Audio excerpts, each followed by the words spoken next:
ஷேக் ஷமீன் இவரை பற்றி கேள்விப்பட்டிருக்கிறதுக்கான வாய்ப்புகள் ரொம்ப ரொம்ப கம்மி. அக்டோபர் 14, 1999 இவர் உயிரிழந்திருக்கார்.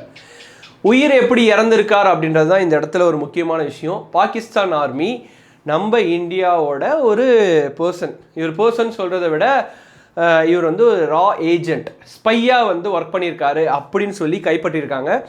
ஸோ 1989 இவரை அரெஸ்ட் பண்ணியிருக்காங்க. கிட்டத்தட்ட 10 வருஷம் அவரை ஜெயிலில் இருந்து அதுக்கப்புறம் இந்தியா ட்ரை பண்ணி நிறைய விஷயங்கள் ட்ரை பண்ணியிருக்காங்க, இந்தியா ரெஸ்கியூ பண்ணணும் அப்படின்னு சொல்லிட்டு.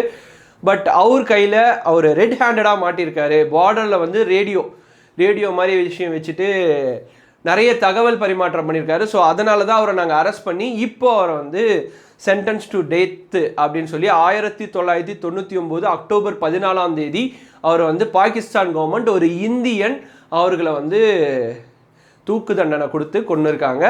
ஸோ நான் ஏன் இந்த இடத்துல இதை சொல்கிறேன்னா, இன்றைக்கி அக்டோபர் 14 அவருடைய நினைவு நாள். அவர் என்ன வேணாலும் இருக்கட்டும், பட் இந்தியன் ஆர்மிக்காக ஒர்க் பண்ணியிருக்காரு. ஏன்னா ஸ்பை இல்லாத உலகமே கிடையாது. இன்னும் ரஷ்யா உக்ரைனில் ஸ்பை வச்சுருப்பாங்க, உக்ரைன் ரஷ்யாவில் ஸ்பை வச்சுருப்பாங்க, அமெரிக்கா ரஷ்யாவில் ஸ்பை வச்சுருப்பாங்க, இஸ்ரேல் ஈரானில் ஸ்பை வச்சுருப்பாங்க, ஈரான் இஸ்ரேலில் ஸ்பை வச்சுருப்பாங்க, இந்தியா பாகிஸ்தானில் வச்சுருப்பாங்க, பாகிஸ்தான் இந்தியாவில் வச்சுருப்பாங்க. ரீசெண்டாக நம்ம நிறைய ஒரு 2-3 யூடியூபர்ஸை கூட அரெஸ்ட் பண்ணாங்க. ஸோ அந்த மாதிரி கூட ஸ்பைஸ்லாம் நிறைய பேர் இருக்கிறதுக்கான சான்சஸ் இருக்குது.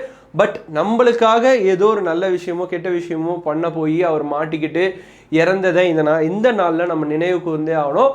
ஸோ இந்த மாதிரி ரெகுலரான டெய்லி அப்டேட்ஸை உங்ககிட்ட சேர்க்க வேண்டியது என்னோட கடமை. மறக்காமல் கார்த்திக் ரவிச்சந்திரன் சேனலை சப்ஸ்கிரைப் மட்டும் பண்ணி வச்சுக்கோங்க.